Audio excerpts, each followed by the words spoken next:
I'm Ashton Addison from EventChain for Investmentpitch Media and FinTech News Network. And today on Blockchain Interviews with Eyal Hertzog, the CEO of deWeb.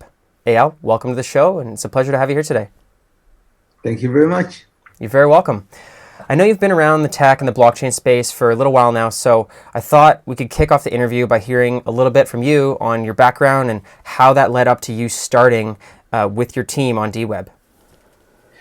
So, yeah, I did start pretty early, 2011, got into Bitcoin and, started to think what I want to do. I've been an entrepreneur for over 20 years now. So, immediately figure out that I want to build something in that space. I started a company called AppCoin in 2012 that did user-generated currencies. It was not even over a blockchain, just over a platform that allows that. And we did a lot of local currencies here in Israel. It was very interesting project. Then what we saw that happen is that Ethereum actually started to rise 2015 and 16.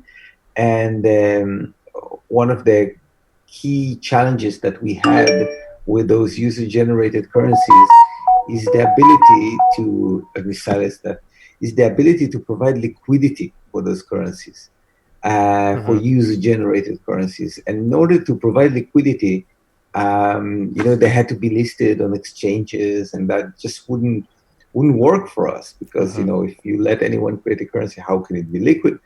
And we had to find a solution for that. And that solution was Bancor. It was what we all know today as the AMM that everyone's using. That formula, I actually built it on my Excel myself. I had to discover it. It didn't exist before, at least, not anywhere I can find it. And we launched Bancor in 2017. It was a big hit. Then the whole concept of tokens became almost like a bad thing. All of a sudden, tokens were bad in 2018 and 19.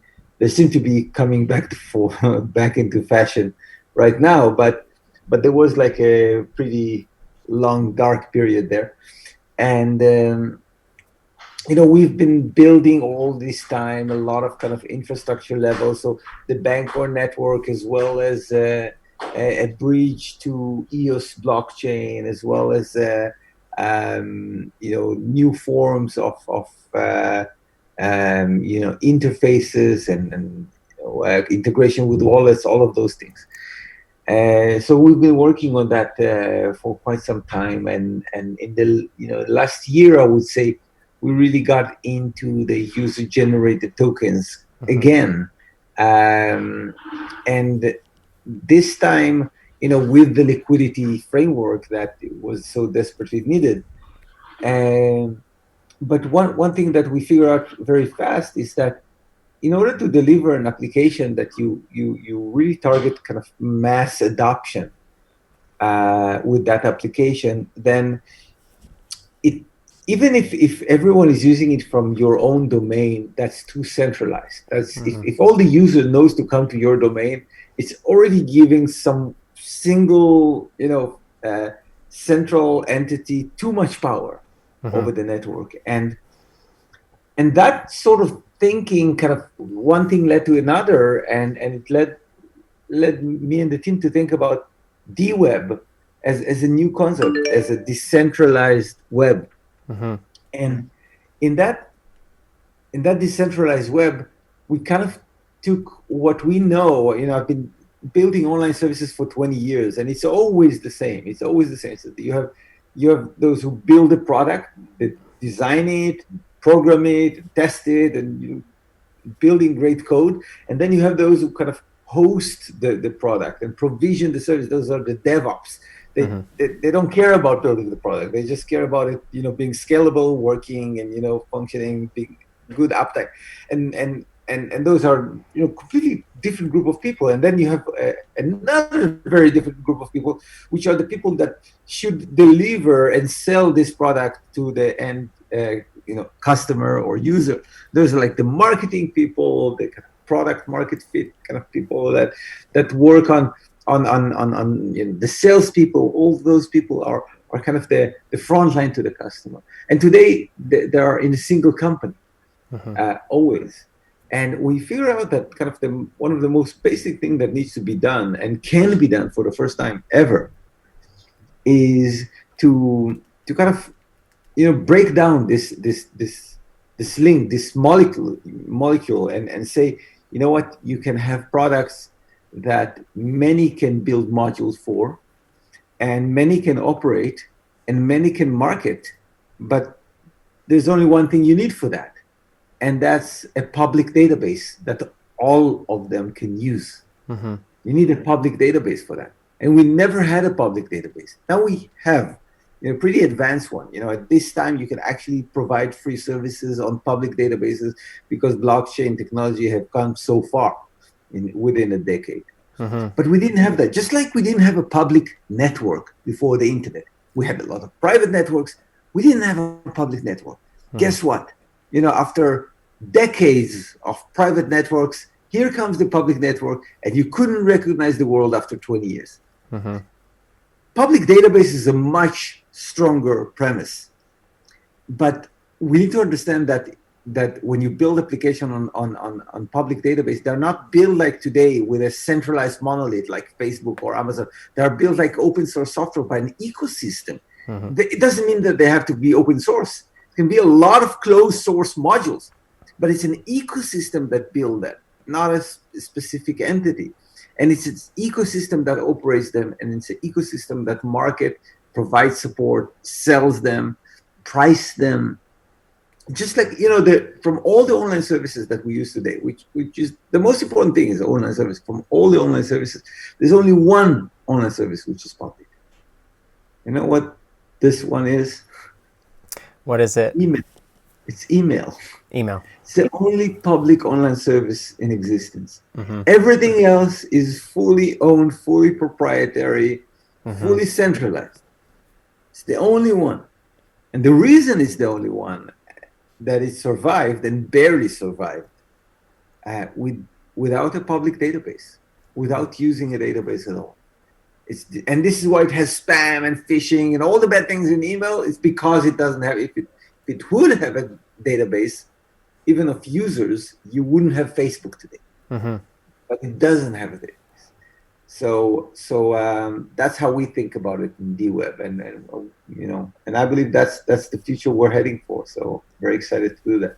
Yeah, well, that's really interesting, Eyal. And as a part of this new framework, you mentioned there's the different groups. There's the DevOps people, there's the product people, there's the marketers, and there's the end users.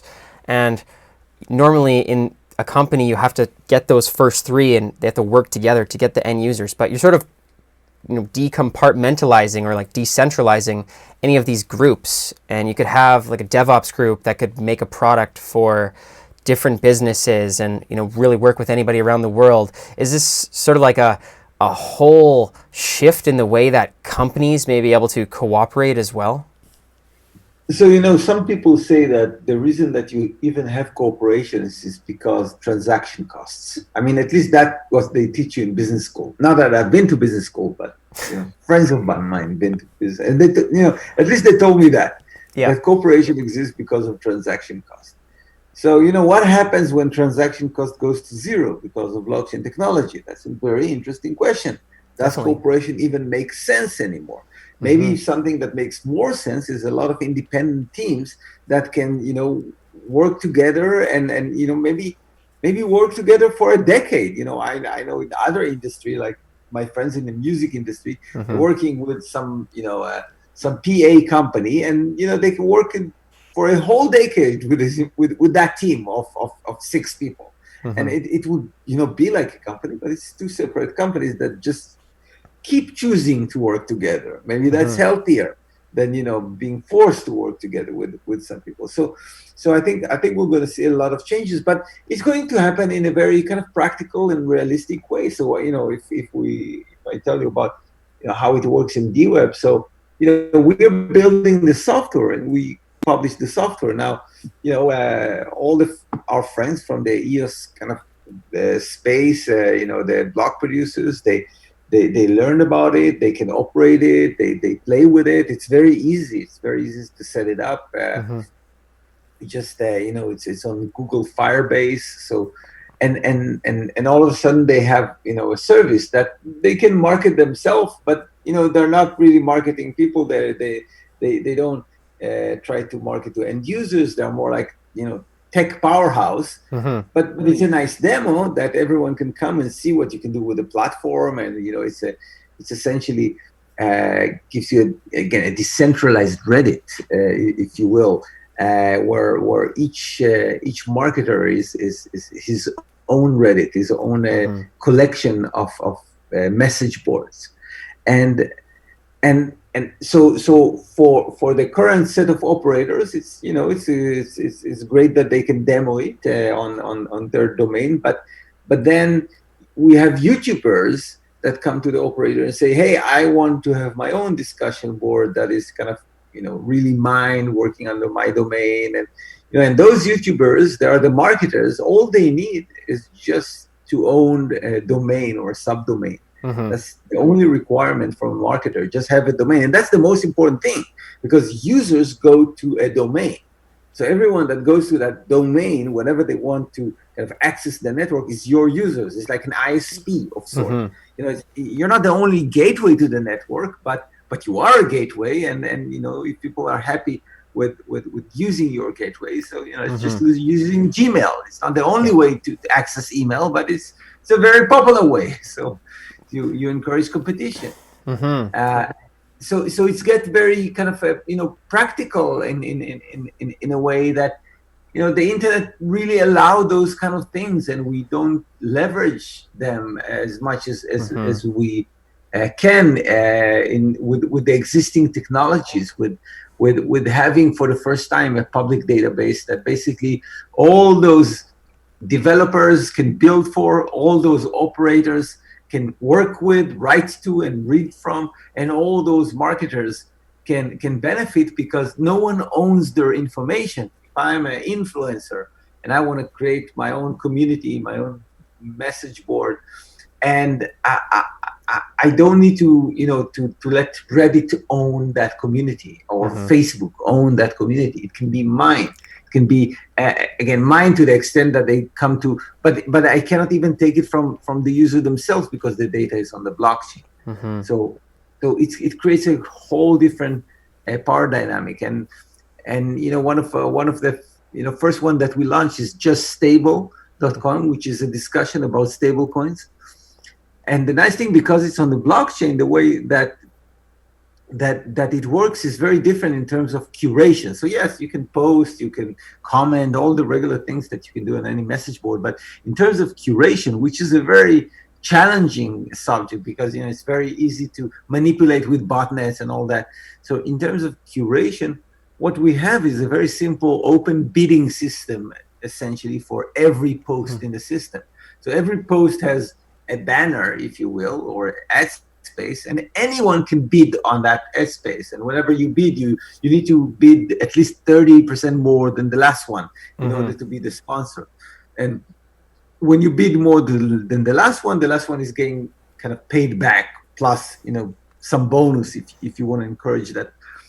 So essentially, by letting the market price every ad spot in your essentially community, based on every ad spot in every post, you can actually find the interesting posts, because it's like the difference between newspaper commentary and prediction markets. It's put your money where your mouth is. If someone is willing to pay for that ad space, that content is something to look at. It's just and it shouldn't be the only measurement, but it's definitely something that helps you find the good stuff out of everything else, which is the whole idea of curation especially in very, very large groups. So that is also just possible thanks to this blockchain technology, that is not just a public database, but by being a public database and that can be used as a public ledger, can be used to transfer dollars as easily as it is to transfer bits.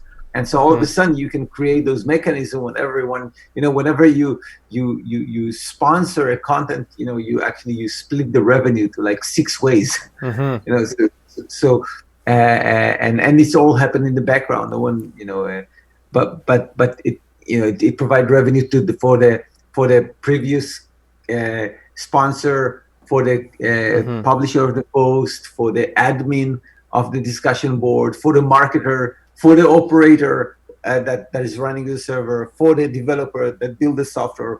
And every time you sponsor, you actually split the revenue between all these parts, which is again how you build online services that are public, that are not just developed but also operated and marketed by an ecosystem rather than by a single entity. And we think that this is the future of online services, just like open source is the future of software, because it's been built by an ecosystem.